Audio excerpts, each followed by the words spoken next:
There's always somebody at the party who knows exactly what to say, has all the right questions so that there's never a dead silence, never an awkward moment, and he keeps everybody laughing. Want to know how to become some people? In this video, we're going to teach you how to have superpowered conversations. Of superpowered conversation, opening the doors for excellent interaction. In this module, we're going to learn some techniques in order to make sure that our conversations and interactions are powerful and are a positive experience for the people around us. When we talk about conversation, the clinical definition of conversation is a talk, especially an informal one, between two or more people in which news and ideas are exchanged. I don't know about you, but that sounds like a clinical, functional, boring way to think about conversation or interaction. I understand that talks and informal talks, they happen every single day that we go out, we have conversation with people. But when we think about the dictionary definition of functional conversation, it comes up sounding boring because all we're doing is we're exchanging information more than anything else. So when we talk about a clinical understanding of how communication takes place, what we have is a sender of a message and a receiver of the message. And then that sender sends the message across a medium. The receiver receives it, interprets it, formulates a response, and sends that feedback back across the medium. But the medium, any medium that you transmit through, is filled with interference and noise. I know we've all heard about, okay, what are you going to do to get your message to cut through the noise? What are you going to do to be heard over and above the interference? That's an important concept because there's interference in any medium that we try to transmit a message through. Anytime we try to communicate, converse, interact, there's always going to be noise and interference in that medium. There could be real physical external noise when we're outside, if there's traffic going by, if there's wind blowing, if there's a construction site and somebody's jackhammering. All of that qualifies as actual real interference and noise. It changes the way that the message is heard. It changes the way the feedback is heard, and it changes the experience of the interaction. But there's also internal noise, internal interference. When we have internal noise or internal interference, if you're having a bad day, if something's going truly wrong in some other portion of your life, then that qualifies as internal noise. It's going on inside of your mind, and it's going to color and change the way that you hear that message, how you interpret it, and it will definitely have an impact and alter the feedback that you send back to the sender. So when we're going through our day and we start to have those interactions, if interactions aren't having the outcomes that we want, we have to take into consideration the external noise and interference, but also the potential that that individual is experiencing internal noise and interference. It's something you have to be cognizant of and you have to be sensitive to. You may need to change or alter your message or change or alter the medium of your message. It's no different than something as simple as, it's loud out here. Do you want to go inside and talk about this? It's just that simple. But if someone's having internal noise, you have to take steps to quiet that internal noise for them or help them quiet that internal noise so that you can effectively interact and communicate with them. That might take something as drastic as, hey, I see that you're upset. Would you feel better talking about this another time? So functional conversation is necessary because it's useful, it's informative, and it's imperative.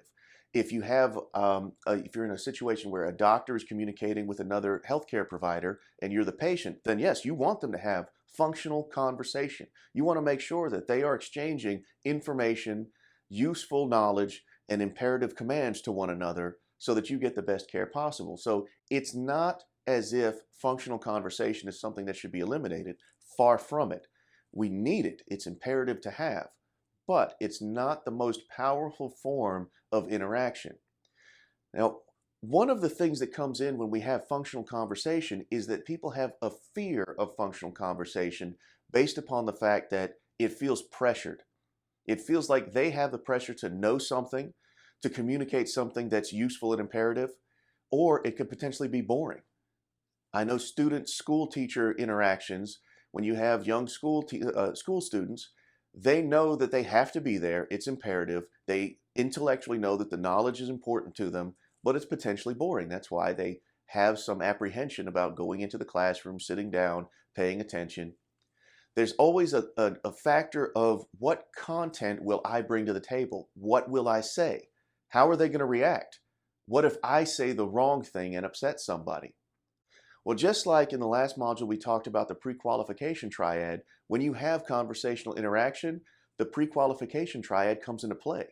If you have some apprehension about entering into any type of a conversation, whether it's a functional conversation, an entertaining interaction, make sure if you have apprehension, just apply the pre-qualification triad.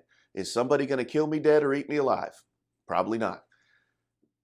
Is anyone ever been able to succeed in this scenario? And number three, is it physically possible to succeed in this scenario? If you can get through that pre-qualification triad with the appropriate answers, then yeah, go ahead and jump into that conversational interaction, that entertaining interaction, or that functional conversation. Now, when we talk about interaction, the definition of interaction is very different because it's reciprocal. It's an exchange back and forth. There's involvement, there's action when you talk about interaction. That's the way that I feel that conversational interaction should be because it's memorable. It's reciprocal. We're going back and forth. We're involved with one another. We're having some activity, some entertainment with one another. It's important. It's entertaining. It's engaging, and it's memorable. That's what our target should be when we're talking about conversational interaction.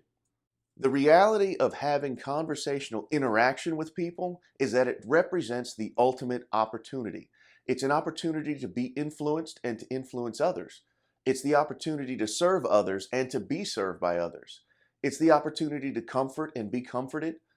It's the opportunity to exchange ideas and understand one another's interests. It is the ultimate unlimited opportunity. You can even entertain and be entertained by others when you're engaged in conversational interaction. That's so important, and it's something that we should be striving for every time we have an interaction that is not a bare, functional, imperative interaction. Remember, just like we talked about before, our job is to prepare for the time at which our preparation meets an opportunity. If you're prepared with the level of confidence and the knowledge of techniques to be able to jump into those conversational interaction opportunities when they present themselves, then you're going to be very effective in communication. It's our job to be prepared and then to seek out the opportunities so that we can engage with people, interact with them in a positive way, make them feel good about themselves, let them have a positive experience of interacting with us. And then whatever other function that conversational interaction takes place is going to be more positive for both of you, and it's going to be more memorable for both of you. Remember our Superpower 3-step. When you're meeting somebody for the first time, you've only got 5 seconds to make that positive first impression. You got 5 seconds, make them count. You have to make sure that you make a powerful, positive, memorable first impression and get them from that unfamiliar chair to the familiar chair and make sure that they feel good about the fact that they moved from one to the other. So when we have conversational interactions and we're building rapport, the role of questions is very, very important. Questions open the door for dialogue and they eliminate that opportunity for that awkward silence. Often when people meet somebody for the first time, they say, "How you doing?" "Fine." Just like we've talked about in other modules. They say, "How you doing?" "I'm fine." And now the conversation's dead. Now we're in awkward silence land. That's the kind of thing that happens when somebody's out on a first date and they ask closed-ended questions. It becomes difficult for conversation to really take place because after each question, the conversation dies and has to be brought back to life. So the role of questions can be information gathering, but more importantly, they provide you the opportunity to be interested in the other person. The two basic types of questions are closed-ended questions and open-ended questions. Now, closed-ended questions are usually thought of as a yes-no type of dynamic, and that's true. Yes-no questions are considered closed-ended questions. You ask a question that can be answered with yes or no, the receiver answers it. That's the only feedback you get. No. Yes. And now the conversation's dead and you have to bring it back to life with your next question.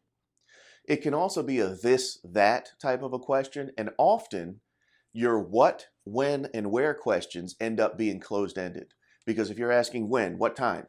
Well, they tell you what time, and then the conversation dies. If you ask where, they give you an address, and then the conversation dies.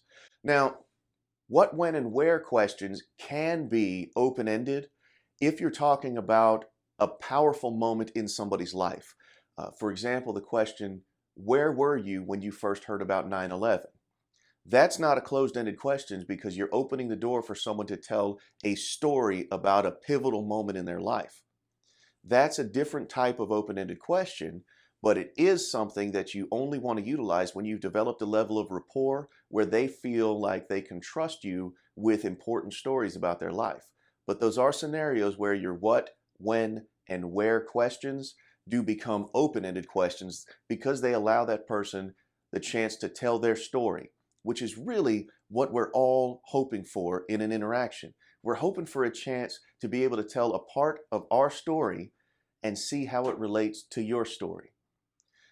Now, truly open-ended questions are going to come from your whys and your hows. An easy way to get yourself from the closed-ended trap into an open-ended field is simply to say, would you talk to me about this? Tell me more about this. That way, any type of a closed concept becomes more open because you've afforded the person the chance to tell you more about it, talk to you more about it. You open that door up, you welcome them in, and you allow them the chance to tell their story, give their opinion, and tell their perspective. That's the best way, the simplest way, and the most powerful way to get into open-ended questions and to open the door for that conversation. The reason that open-ended questions are so important is they allow the other person to speak more freely, talk through their thoughts. It generates a really powerful exchange of ideas, and it can lead into new or related topics of conversation. Sometimes it even leads into unrelated topics of conversation.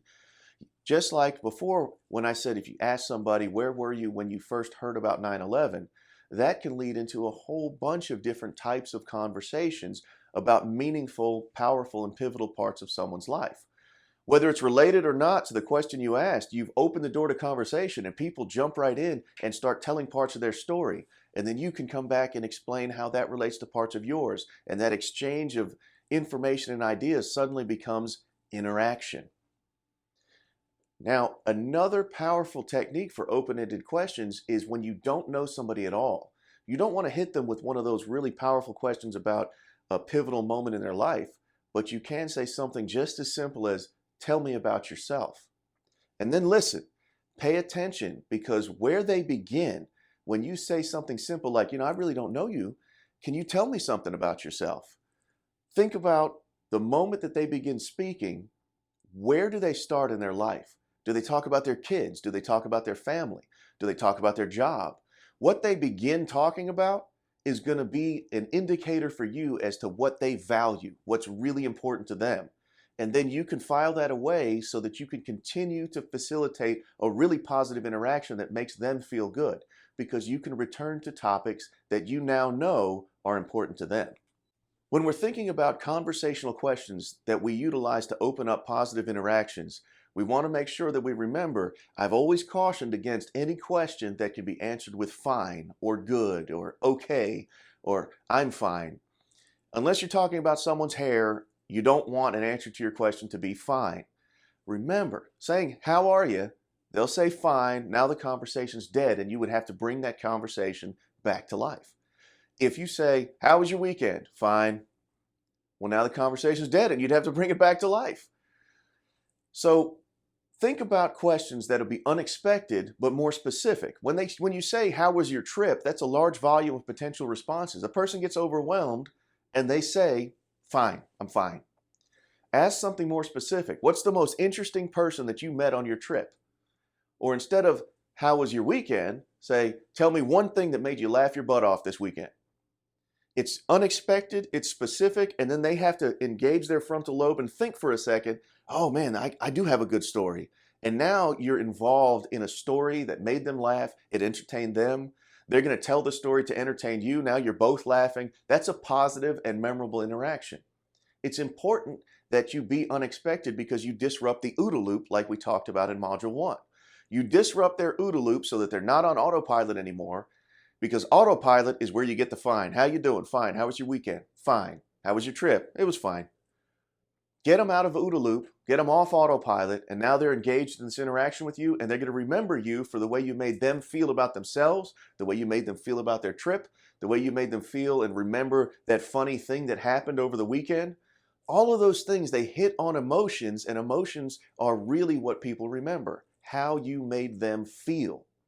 Now, one thing that you might find is that when you interact with somebody, you can kind of observe on their face or in their body the type of emotion that they have, the way that they're already feeling when you first come into the interaction. Now, if you want to ask them about that, if it seems to be a powerful emotion that's changing the way they're interacting with the people around them, you may want to express concern, you may want to have interest. And when you ask from a why point of view, why are you so happy? Why are you upset? What's wrong? It can sound judgmental. And you don't want to sound judgmental. Truly and sincerely, you really have interest in why they're so happy or why it is that they're upset. You really want to be of help to them. So pre-qualify the question. Instead of saying, what's wrong? Say, I feel like something's bothering you. How can I help? Talk to me about how I can help. Or instead of, why are you so happy? Which no matter how nicely you say it, it sounds a little judgmental. You can come around and pre-qualify that question and say, all right, you're beaming from ear to ear. Talk to me about what's going on. Pre-qualify the question so that you set a foundation where they understand you're not being judgmental, you're being interested.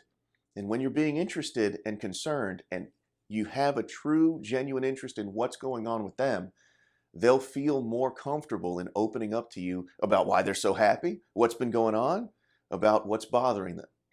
That puts you in a position to allow them to talk about their story and what's been going on in their life. And you might be the thing they've been waiting for, the one thing that can help them out. It might be something that you know. You might be the person that they really wanted to talk to about this, but they didn't want to bother you with it. But since you expressed interest, because you expressed concern for them, now they're going to open up to you. That, again, creates a powerful opportunity for a memorable interaction. Now, there's a concept of active listening, and you can Google this, you can look it up anywhere. It's a very, very well-known concept. Active listening, they use an acronym called MORE PIES. MOREPIES, MORE PIES. M stands for minimal encouragers.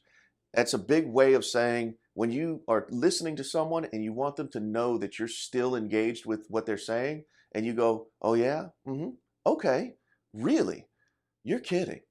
Those are minimal encouragers. They're just small interjections that you make while they continue to talk that let them know that you are still engaged. If they have a long story that's important to them that they're telling, and you want to make sure that they know that you're still there, you're still with them, you're still present, that's where your minimal encouragers come into play.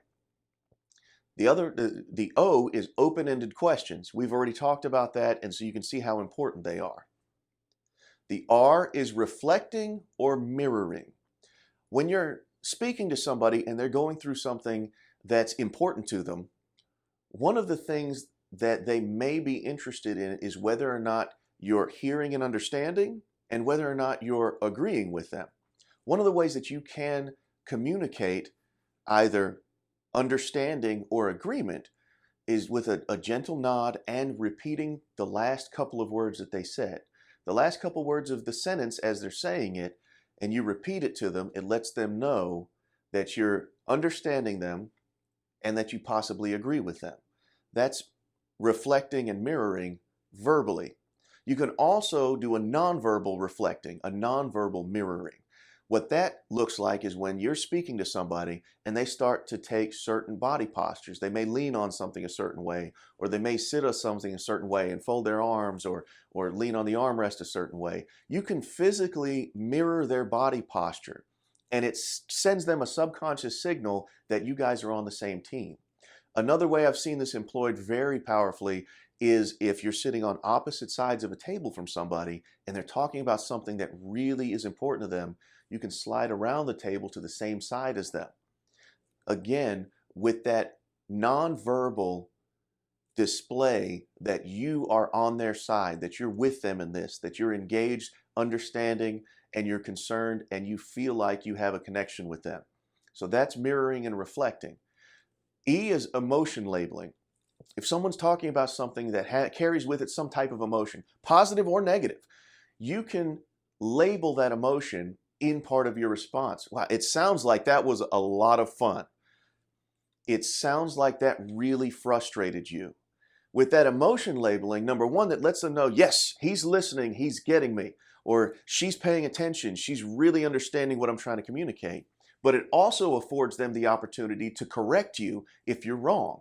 God, that sounds like that was frustrating. I wasn't frustrated, I was just disappointed. Or it sounds like you're really angry. I wasn't angry about it, I was just embarrassed.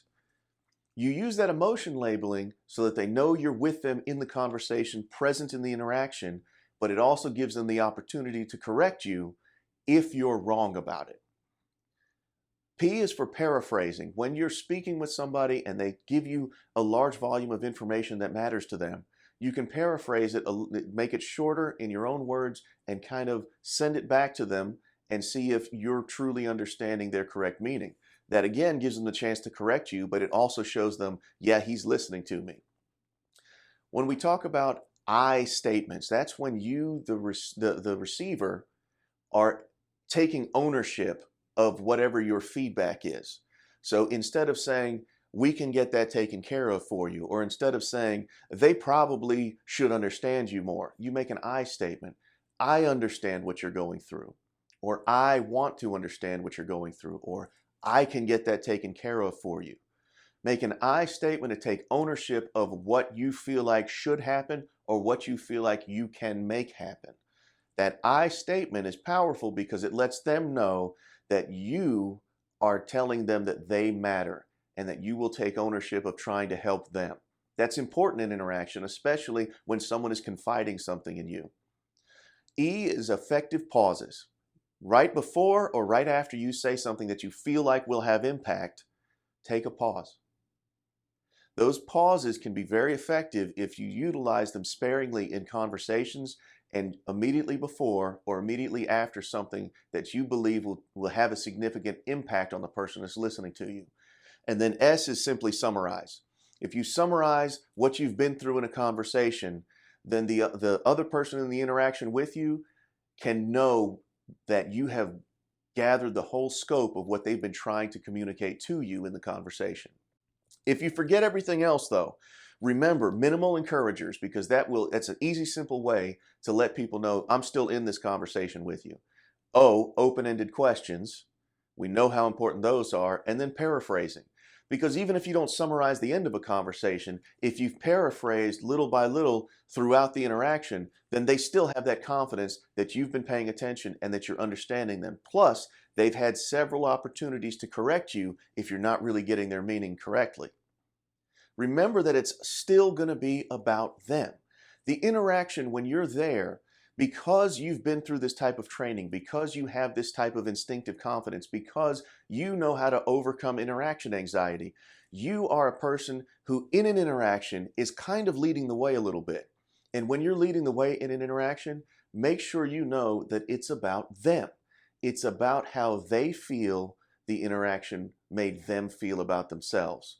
Keep that in mind whenever you're going out there and interacting with people and looking to make a memorable impact on them. One thing that will always grease the wheels for positive interaction is going to be compliments. If you can compliment somebody about something that they really like about themselves, they're definitely going to remember that. Now, two things that you have to know about compliments if you're going to give them. Number one, they have to be sincere. You have to mean it. Compliment should be something that is objectively true or subjectively true to you. Objectively true means it's something that everyone understands is a fact about that person. If someone's very tall and you compliment how tall they are and that you like that about them, that is something that's objectively true. But if somebody is funny and you feel like they're funny, that is something that's subjectively true for you. You match with their sense of humor. You engage with that. You think they're funny. As long as it's subjectively true for you, it's still a sincere compliment. So the compliment must be sincere and it must be specific. If we're not specific with our compliments, then we end up in that trap where we're counting traits on our fingers. Remember, she's pretty, she's smart, she's funny. She's pretty, she's smart, she's funny. Those are not specific. Those are big, broad, vague, general things. You want to make a specific and sincere compliment so the person, number one, knows you mean it. because sincerity comes through, but specificity also comes through and makes that person feel like they have true importance to you because you took just a little extra moment to notice something that they take pride in and to compliment them about it. So the two things to remember about compliments: sincere and specific. Now, when you first meet somebody, when you first come into an interaction, you have an opportunity at that moment that you're not going to have the rest of the interaction. That's the opportunity for the over-the-top intro compliment. When you have that first moment when you meet them, if you notice something about them that is an obvious trait that's specific that you really like about them, come over the top with a compliment about it. It's only effective when you first meet them because 15 minutes into an interaction, you can't turn to somebody and shout, "You're gorgeous!" It seems a little weird. It's a little creepy because you've been there for 15 minutes. But it just hit you that you think they're gorgeous? And then it's got to be a one and done. You don't linger on it. You don't tell somebody how great they look in their dress and then come back to it over and over and over again. It starts to seem insincere, disingenuous, and a little creepy. Now we have the master of the over-the-top intro compliment, Craig Ferguson. Now, if you go looking online, you'll find lots and lots of examples of how many people have noticed just how good he is, not only at the over-the-top intro compliment, but also at engaging interactions, period. But he is the master of the over-the-top intro compliment. Just take a look. Look at you! Look at you, woman! You look sensational! Oh, just stop. amazing! Just stop. All right, come on. No, you do. Good Lord, woman! Yeah, you look great, Kat. I mean, you look... What? Oh, yeah, really good. I mean, excellent. Ew. Wait. Yeah, you look like... Have you been working out? I have, but I'm also wearing a girdle. Me too! May I say how absolutely beautiful you look. I mean, just very elegant, classy, beautiful, sexually attractive. Thank you so much. You're also really elegant and wonderful. All right. But thank you so much. Well, That no, was great. you look great. And I love the way you stabbed that zombie in the forehead. Scarlett, you look absolutely lovely. Look at you in your lacy dress and your hair all over on us. Why, thank you. Thank you very much. It's just for you. Is that a little creepy? Well, it might be, except for the fact that he treats everybody like that. Here he goes again. Well done to you. They very much enjoy it. That suit doesn't look boxy on you at all. That looks fantastic. It's not boxy. It's not? It's crazy. You look sensational, man. Well, you look sensational. Have you been working on your... I mean, your upper chest... Just right there. That's it. I mean, it's buff. Thank you. Oh, this is fantastic. Look, it's so great to be on a real show. You got curtains, you got Andy, you had a buffalo charge. Yes. A buffalo, Conan. The special... So when he comes over the top at those over-the-top intro compliments, because we know that he treats everybody the same way, we know that he's a positive individual, and when he joins an interaction, he's looking for something to like about the other person, and he's not shy about telling them about it. It's over the top, it's specific, it's an obvious trait. He's a master of it, and you can learn a lot from taking the time to notice something positive about people when you join into an interaction and just have the confidence to say it. Let them know. It sets a foundation of fun early in an interaction. And when you set that foundation of fun, everyone else involved in the interaction feels comfortable and confident to also have fun, to maybe even also start throwing out over-the-top compliments. Now, what's the difference between an over-the-top compliment and crossing the line? What I've found in my experience is that the difference between creepy and charismatic is whether or not the over-the-top compliment is something that could really happen. If you look at somebody in the eyes and say, "God, I sure would leave my wife for you," that's probably creepy because you might physically actually do that. But if you say something that probably is a work of fiction, "I would slay 1,000 dragons for you." Well, we know you're not going to slay 1,000 dragons. We understand that you're being silly. It's an over-the-top type of compliment. So remember, try to err on the side of charismatic and don't accidentally fumble over into the side of creepy. Don't use your over-the-top intro compliment opportunity as a chance to say something that might actually happen. Always remember that people will remember you for the way they feel about themselves when you're around. Your goal should be to make certain that the experience of being around you makes them feel fantastic about themselves. If they feel great about themselves when they're around you, they're going to continue to seek out chances to be around you. Leave everyone with the impression of increase. Wallace Wattles, over 100 years ago, wrote The Science of Getting Rich. And there's a whole bunch of stuff in that book. But in almost every chapter, he writes the line, leave everyone around you with the impression of increase. That rang true for me every time I read it, and I've remembered it ever since. When you interact with somebody, it doesn't matter if it's a business interaction, if it's a social interaction, if it's a chance interaction on the sidewalk with a complete stranger. You want that person to walk away feeling taller, stronger, faster, richer, funnier, better than they've ever felt in their entire life. Because even if they never see you again, they will never forget you either.